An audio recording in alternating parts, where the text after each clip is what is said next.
तपासाच्या नावाखाली डान्स बारमध्ये धिंगाणा. जळगाव पोलीस प्रशासनाची मान शर्मेने खाली. आमदारांच्या कार्यालयातील चोरीचा तपास वाऱ्यावर. 2 पोलिसांसह तिघांचे अश्लील कृत्य कॅमेऱ्यात कैद. जळगाव मुंबई. एकीकडे लोकप्रतिनिधींच्या कार्यालयातील चोरीचा तपास करण्याचे मोठे आव्हान समोर असताना दुसरीकडे तपासकामी गेलेले जळगाव पोलीस दलातील कर्मचारी मुंबईतील डान्स बारमध्ये मद्यधुंद अवस्थेत पैशांची उधळण करत असल्याचा धक्कादायक प्रकार उघडकीस आला आहे. चाळीसगावचे आमदार मंगेश चव्हाण यांच्या कार्यालयातील चोरीच्या तपासासाठी गेलेल्या या कर्मचाऱ्यांचे व्हिडिओ सोशल मीडियावर व्हायरल झाले असून यामुळे संपूर्ण महाराष्ट्र पोलीस दलाची प्रतिमा मलिन झाली आहे. नेमकी घटना काय? मिळालेल्या माहितीनुसार चाळीसगावचे आमदार मंगेश चव्हाण यांच्या छत्रपती शिवाजी महाराज चौकातील कार्यालयात काही दिवसांपूर्वी चोरी झाली होती. या गंभीर गुन्ह्याचा तपास करण्यासाठी जळगाव पोलीस प्रशासनातील एक पथक मुंबईला पाठवण्यात आले होते. मात्र कर्तव्यावर असताना तपासाकडे पाठ फिरवून या कर्मचाऱ्यांनी चक्क मुंबईतील एका प्रसिद्ध लेडीज डान्स बारमध्ये हजेरी लावली. व्हिडिओमध्ये काय दिसले? संबंधित कर्मचारी. सोशल मीडियावर व्हायरल झालेल्या व्हिडिओमध्ये खालील कर्मचारी एका अनोळखी मुंबई पोलीस कर्मचाऱ्यासोबत मद्यधुंद अवस्थेत डान्स बारमधील महिलांवर पैशांची उधळण करताना दिसत आहेत.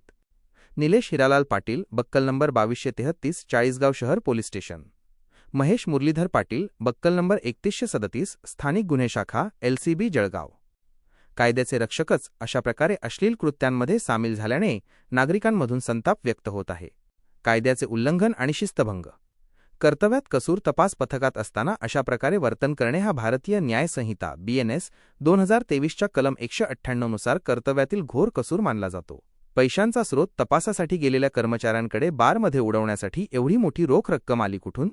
हा पैसा भ्रष्टाचाराचा आहे का, असा सवाल आता उपस्थित केला जात आहे.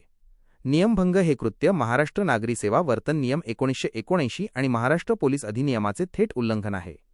कारवाईकडे सर्वांचे लक्ष. सूत्रांनी दिलेल्या माहितीनुसार 15 जानेवारी 2026 रोजी महाराष्ट्र राज्याच्या पोलीस महासंचालकांनी या प्रकरणी जळगाव पोलीस अधीक्षकांना कठोर कारवाईच्या सूचना दिल्या आहेत. मात्र अद्यापही संबंधित कर्मचाऱ्यांवर कोणतीही ठोस कारवाई किंवा निलंबन झाले नसल्याने आश्चर्य व्यक्त केले जात आहे. आता पोलीस अधीक्षक जळगाव या भ्रष्ट आणि बेशिस्त कर्मचाऱ्यांवर फौजदारी गुन्हे दाखल करतात का, याकडे संपूर्ण जिल्ह्याचे लक्ष लागले आहे.